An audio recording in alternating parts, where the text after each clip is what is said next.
बड़ी खबर बता दें, एक खबर महत्वपूर्ण आ रही है। दरअसल बेंगलुरु में विपक्ष की बैठक को लेकर यह बड़ी खबर आ रही है और खबर यह है कि सोनिया गांधी ने हिंदी में नाम का प्रस्ताव रखा है। ये एक नई जानकारी निकल कर आई है। विपक्षी गठबंधन के नए नाम पर सहमति बन सकती है और कहा जा रहा है कि 4-5 नाम ऐसे हैं जिनको लेकर विचार किया जा रहा है, लेकिन सोनिया गांधी ने इसमें हिंदी के नाम को लेकर कहा है कि उस पर सबको प्राथमिकता देनी चाहिए। ये उनका सुझाव है। अब ये सुझाव कितना माना जाएगा? यूपीए की जगह पर एक नया नाम जो है वो देने की बात की जा रही है। साझा रूप से उठाए जाने वाले मुद्दों पर चर्चा। मौसमी, यूपीए जो नाम है, यूपीए से इतर हिंदी में एक नाम क्या ज्यादा लोगों में कनेक्ट करने के लिए?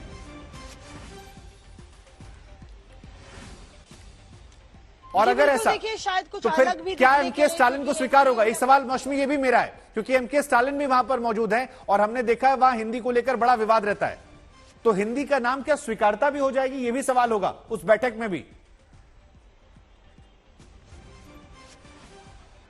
देखिए, एक तो मुझे लगता है कि कहीं ना कहीं कुछ अलग दिखने के लिए भी, क्योंकि एनडीए से लेके यूपीए सब अंग्रेजी में है, तो शायद सोनिया गांधी ने इसको सुझाया होगा कि हिंदी में नाम हो। पर ना सिर्फ एमके स्टालिन का, तमाम दक्षिण पार्टियों के नेता भी वहां पे मौजूद है, केरल से भी मौजूद है और ऐसे में देखना होगा कि क्या उनको मंजूर होता है लगातार, क्योंकि तमिलनाडु में अगर आप अलायंस में जाते हैं और वहां पे आप हिंदी में नाम कितना कैची तमिलनाडु में लगता है। तो हालांकि मुझे लगता है शुभांकर, अभी ये शुरुआती दौर है, ऐसा नहीं है कि रामबाण है या उन्होंने जो कह दिया वो बिल्कुल ब्रह्म वाक्य है सोनिया गांधी का। सोनिया गांधी, कांग्रेस पार्टी भी उस मूड और मिजाज में नजर नहीं आ रहे कि अड़ जाए और पीछे पड़ जाए। उनको लगता है कि अब जो है बातचीत के रास्ते से और ब्रेनस्टॉर्मिंग और माथापच्ची करके आगे बढ़ा जाना चाहिए, सुझाव लेने चाहिए, छोटे दलों को अकोमोडेट करना चाहिए।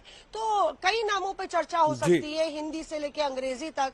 हालांकि रीजनल नाम भी सुझा सकते हैं, बिल्कुल बिल्कुल मौसमी, पर मुझे लगता है बिल्कुल बिल्कुल ठीक बात है और वे भी अपने आप में दिलचस्प है। जितने दल उतने सुझाव, उतनी सारी समस्याएं।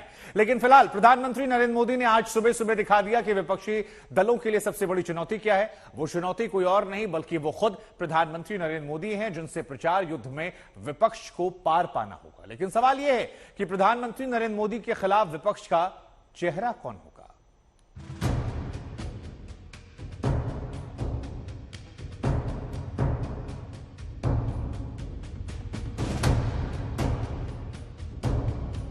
एक मोर्चा बेंगलुरु में और दूसरा दिल्ली में, दोनों के बीच आंकड़े गिने जा रहे हैं, चेहरों पर बात हो रही है, लेकिन एक चेहरा ऐसा है जिसकी काट विपक्ष अभी तक नहीं तलाश पाया है। वो चेहरा है नरेंद्र मोदी का। 23 जून को पटना में विपक्ष की एकता बैठक होती है और 27 जून को पीएम मोदी का प्रहार होता है। और वो कितना जोरदार था, ये एक बार फिर सुनिए। इनके दामन पर दागदार है, वे आज एक साथ आने की कोशिश कर रहे हैं। सवाल है कि पीएम मोदी की काट विपक्ष कैसे करेगा? पीएम मोदी के चेहरे को चुनौती देने वाला चेहरा किसका होगा? राहुल गांधी का, नीतीश कुमार का, ममता बनर्जी का, अखिलेश यादव का, अरविंद केजरीवाल का, या फिर दक्षिण भारत से स्टालिन जैसे किसी नेता का?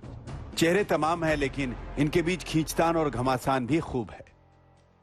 बेंगलुरु में ही नीतीश के खिलाफ पोस्टर लग जाते हैं, उनकी दावेदारी का विरोध हो जाता है और फिर थोड़ी ही देर बाद पोस्टर हटा भी लिए जाते हैं। आज नहीं तो कल, अभी नहीं तो फिर कभी, चेहरा तो तय करना ही होगा, या विपक्ष नतीजे आने के बाद नेता तय करने की पुरानी दलील ही दोहराता रहेगा। यह अवसरवादी गठबंधन है। केजरीवाल जी दिल्ली की पानी छोड़कर बेंगलुरु चले गए, जिस पर कांग्रेस खामोश है। श्रीमान मैडम ममता जी ने क्या हिंसा हुई, लोग मारे गए, लोकतंत्र की हत्या हुई, और उस पर भी कांग्रेस खामोश है। येचुरी साहब, सीपीएम सीपीआई खामोश है। ये घोर अवसरवादी गठबंधन है। न समझदारी, न समन्वय, गिव एंड टेक, मुझे दो तो मुझसे लो। तो वो 38 पार्टियां क्या कर रही हैं फिर? हम भानुमती हैं तो वो कौन सी मती हैं, जरा बताएं। अभी 15 दिन पहले तो प्रधानमंत्री बड़ी ढींगे हाँक रहे थे कि एक अकेला सब पर भारी। क्या हुआ वो एक अकेला का? अब अकेले नहीं काम कर सकते हैं, डर गए। आपकी भी नजरें उनके कुनबे पर हैं कि एनडीए मिल रहा है? देश के संविधान पर है। हमारी चिंता है, देश के संविधान को बचाने की चिंता है।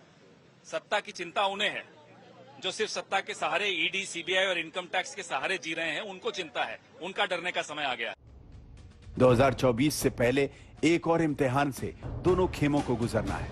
मध्य प्रदेश, छत्तीसगढ़ और राजस्थान में चुनाव है। कांग्रेस कर्नाटक जीत चुकी है, लेकिन आगे एमपी, छत्तीसगढ़ दांव पर है। ताकत के तराजू पर अब भी विपक्ष पीछे और एनडीए काफी है। 15 राज्यों में बीजेपी और उनके सहयोगियों की सरकार है। लोकसभा में 328 सांसदों की ताकत एनडीए के पास है। 11 राज्यों में विपक्षी दल सत्ता में है। लोकसभा में विपक्ष के 144 सांसद हैं। और ये सब पीएम मोदी का ही कमाल है। 2023 में जब प्रचार युद्ध का मैदान सजेगा, सेनाएं आमने सामने होंगी, जुबानी हमले शुरू होंगे, तब मोदी का सामना आसान नहीं होगा। असली चुनौती एक बार फिर पीएम मोदी ही बनेंगे। बेंगलुरु में विपक्ष की बैठक के दूसरे दिन सबसे बड़ी चुनौती होगी कुछ ठोस साझा संदेश यहां से दिया जाए। दूसरी बड़ी बात यह है कि एक तरफ विपक्ष अपनी बैठक कर रहा होगा, लेकिन नजरें होंगी दिल्ली पर, क्योंकि एनडीए की बैठक वहां चल रही है। तीसरी बात यह है कि कई अहम मुद्दे गरमाए रहेंगे, जिसमें एनसीपी में जिस तरह की स्प्लिट हुई है, आज शरद पवार बैठक का हिस्सा होंगे।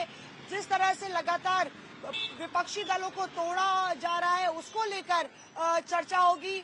मॉनसून सत्र जो है वो शुरू होने वाला है कुछ ही दिन में, वहां पे क्या रणनीति होगी। एक तरीके से वो इमीडिएट लिटमस टेस्ट या अग्नि परीक्षा होगी विपक्ष की बैठक से जो निष्कर्ष निकला है उसका। बेंगलुरु से मौसमी सिंह के साथ आज तक ब्यूरो।